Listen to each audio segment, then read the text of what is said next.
नमस्कार, स्वागत है आप सभी का सी न्यूज भारत में। मैं हूं आपके साथ ज्योति श्रीवास्तव। वक्त हो चुका है बुलेटिन का, तो आइए शुरू करते हैं बड़ी और खास खबरों का सिलसिला। खबर दुर्ग से है, जहां दुर्ग भिलाई के रिसाली स्थित समाधीरा इन होटल में साहित्यिक संस्था आरंभ द्वारा भव्य साहित्यिक आयोजन किया गया। इस कार्यक्रम में साहित्यकारों का सम्मान, पुस्तक विमोचन और काव्य संध्या का भव्य आयोजन हुआ, जिसमें साहित्य प्रेमियों की बड़ी संख्या में उपस्थिति रही। कार्यक्रम की शुरुआत में अतिथियों और साहित्यकारों का पुष्प मालाओं और फूलों की वर्षा के बीच भव्य स्वागत किया गया, जिससे पूरा माहौल साहित्यिक गरिमा से भर गया। आयोजन में शहर सहित आसपास के क्षेत्रों से कवि, लेखक और बुद्धिजीवी शामिल हुए। मंच पर साहित्यकारों को सम्मानित किया गया। कार्यक्रम के प्रथम सत्र में 2 पुस्तकों का विमोचन किया गया। प्रकाश चंद्र मंडल की पुस्तक अभी बहुत सा सफर तय करना बाकी है। डॉक्टर विजय कुमार मुक्ता की सृजन पल का काव्य कुंज। कार्यक्रम के अंत में आयोजकों ने साहित्य के प्रसार और नई पीढ़ी को साहित्य से जोड़ने का संकल्प दोहराया और सभी अतिथियों का आभार भी व्यक्त किया। के इस बैनर पर मैं डॉक्टर विजय कुमार गुप्ता, मेरे 7वें काव्य संग्रह का विमोचन हुआ है, सृजन पल का काव्य कुंड। ये 7वां पुस्तक है और सभी संग्रह मेरे वक्त या समय पर ही आधारित रहे हैं। आज की दुनिया में वक्त, व्यक्ति, व्यवहार और वक्तव्य, ये सभी चीज हम चाहे सड़क पर हो, चाहे घर पर हो, चाहे हम अपने सर्विस में हो या फैक्ट्री में हो, हम इन्हीं चारों चीजों के इर्द गिर्द घूमते हैं। इसलिए मेरा टाइटल, मेरी कविताएं और प्रोत्साहन के साथ समाधान तक मैं अपनी इन कविताओं में रखता हूं। कैलाश बर्मेचा जी हमारे संरक्षक हैं इस आरंभ संस्था के, प्रदीप भट्टाचार्य जी ने, जिन्होंने आज इस मंच से हम 2 साहित्यकारों की पुस्तक का, प्रकाश मंडल और मेरा, यहाँ पर विमोचन कराया है। हम अभिभूत हैं। हमारी कविताएं निश्चित रूप से समाज में जाने के बाद लोगों को प्रेरणा और जागृति और प्रोत्साहन का काम करती हैं। यही संदेश है आज के नवयुवाओं को, क्योंकि साहित्य के माध्यम से जो चीज विलुप्त होती जा रही है। कब रामधारी सिंह दिनकर, मैथिली शरण गुप्त, सुमित्रा नंदन पंत ने कोई बातें हमको कही थी, हम आज तक उनको देख रहे हैं, पढ़ रहे हैं। हमारे साहित्य आने वाले समय में इस विलुप्त हुई साहित्य संस्कृति को नई पीढ़ी निश्चित रूप से गौरवान्वित करेगी। हम रहें या न रहें, और हमें कविता के माध्यम से सेवा करने का मौका मिले। मैं डॉक्टर विजय कुमार गुप्ता मुन्ना, मैं जेसीज इंटरनेशनल में व्यक्तित्व विकास का नेशनल ट्रेनर भी हूँ। लॉयंस क्लब से बहुत 30 साल जुड़ा रहा और साहित्य संस्थान में जुड़ा हुआ हूँ, और मेरा अपना घर ऋषभ नगर में है, और मैं आगे भी, मेरे 2-3 संग्रह निकट 1 साल में प्रकाशित होंगे। यही कहना चाहता हूँ। आप सभी की शुभकामनाएं मेरे साथ रहीं। मैं आजीवन ऋणी रहूंगा इस संस्था का। आज समायरा इन होटल में आरंभ संस्था द्वारा श्री विजय कुमार गुप्ता जी और मंडल जी, ये दोनों साहित्यकार हैं, इन दोनों के किताबों का विमोचन हुआ है।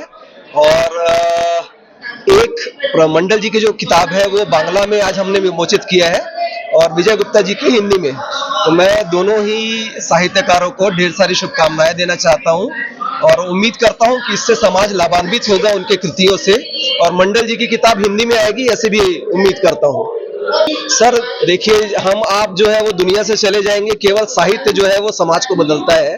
तो मैं इस तरीके से इसको देखता हूं कि जब जब समाज में सभ्यता का अंत होने वाला रहता है ना, जो साहित्यकार होते हैं वही समाज को दिशा दिखाते हैं। तुलसीदास जी से लेके जितने भी जो रसखान हुए हैं, तुलसीदास जी हुए हैं, जितने भी जो साहित्यकार हुए हैं, उन्होंने ही हमारी सभ्यता को बचाए रखा। जब मुगल आक्रांताओं का यहाँ पे वर्चस्व था, उस समय में हमारी सभ्यता बचाने वाले साहित्यकार ही थे, और हमारी क्रांतिकारी जो विचारधारा थी वो भी साहित्य के रूप में ही हुई। इसलिए हमको स्वतंत्रता, ऐसा मेरा व्यक्तिगत सोचना है। इसलिए साहित्यकार का समाज में, समाज के बदलाव में बहुत ज्यादा महत्व होता है, ये मेरा सोचना है। मैं उम्मीद करता हूं, क्योंकि इस साहित्य विधा से अब युवा लोग भी जुड़ने लगे हैं, बहुत सारे युवा साहित्यकार भी समाज में आने लगे हैं, और चूंकि उनको मालूम है कि आगे जो समाज का जो अस्तित्व बनने वाला है वो केवल साहित्य और वर्ड्स और इसी के आधार पे होने वाला है। इसलिए डिजिटल क्रांति जो है ना वो वर्ड्स के आधार पे ही होगी, और ये आज का युवा जानता है। तो मैं ढेर सारी शुभकामनाएं देता हूँ आरंभ संस्था को। धन्यवाद। आज का दिन तो बहुत ही गौरवमय है। मैं कभी ऐसा सम्मान मुझे आज तक नहीं मिला। ये इसके लिए पूरा क्रेडिट कैलाश कुमार जैन बरमेचा जी को जाता है, प्रदीप भट्टाचार्य को जाता है एवं पूरा टीम को जाता है आरंभ साहित्य संस्था की समिति के। मैं आज कुछ मैंने गर्व से मैं इतना अभिभूत हूँ कि मैं शब्द नहीं निकल रहा है। बहुत अच्छा लग रहा है आज का दिन।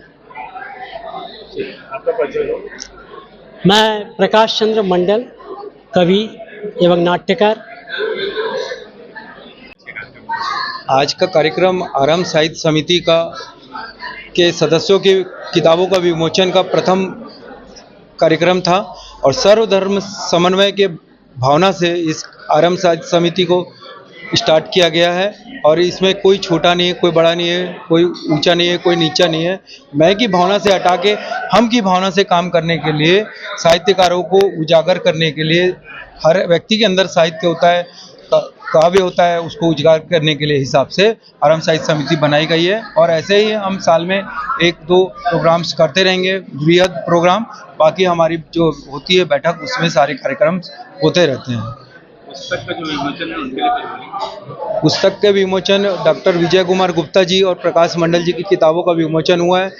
प्रकाश मंडल जी हिंदी और बंगाली दोनों भाषा में किताब लिखते हैं और बहुत अच्छे मेरे घनिष्ठ हैं और विजय गुप्ता जी से भी मेरे पड़ोसी भी हैं, घनिष्ठता है और बहुत अच्छे से किताबों का उनके भावनात्मक किताबें लिखे हैं, सभी प्रकार के उसमें रस हैं। इस प्रकार से लिखा गया है और आरंभ साहित्य समिति ऐसे ही करती रहेगी सभी सदस्यों के लिए। दुर्ग से सी न्यूज संवाददाता धर्मेंद्र गुप्ता की रिपोर्ट। खबर भिंड से है, जहां जिले में एक बार फिर अपराधियों के हौसले बुलंद नजर आए। जहां दिन दहाड़े बाइक सवार बदमाशों ने कार पर ताबड़तोड़ फायरिंग कर दी।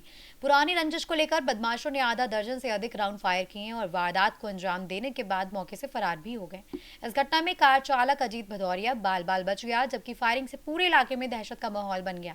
घटना अटेर रोड रेलवे क्रॉसिंग के पास की बताई जा रही है, जो देहात थाना क्षेत्र के अंतर्गत आता है। सूचना मिलते ही मौके पर पुलिस पहुंची और घटना स्थल का बारीकी से निरीक्षण किया। पुलिस ने आसपास के क्षेत्र में लगे सीसीटीवी कैमरों की फुटेज खंगालनी शुरू कर दी है, ताकि आरोपियों की पहचान कर जल्द गिरफ्तारी की जा सके।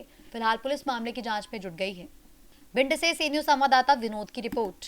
फिलहाल के लिए इस बुलेटिन में बस इतना ही। देश दुनिया की बाकी खबरों को जानने के लिए आप देखते रहिए सी न्यूज भारत।